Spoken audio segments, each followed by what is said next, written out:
মুন্সিগঞ্জের ঢাকা মাওয়া এক্সপ্রেসওয়েতে বিকল বাসের পেছনে ট্রাকের ধাক্কায় একজন নিহত হয়েছেন। আহত হয়েছেন অন্তত ১২ জন।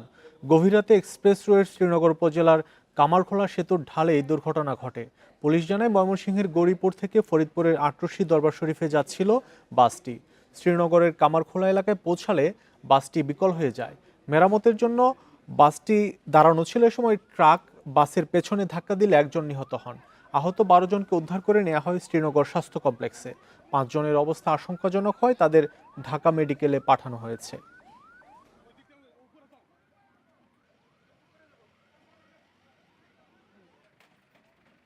মাওয়ামুখী একটি বাসের পিছনে একটি ট্রাক মেরে দেয়, ফলে ঘটনাস্থলেই একজন নিহত হয়, বেশ কয়েকজন আহত হয় এবং যাত্রীরা আটকা পড়ে।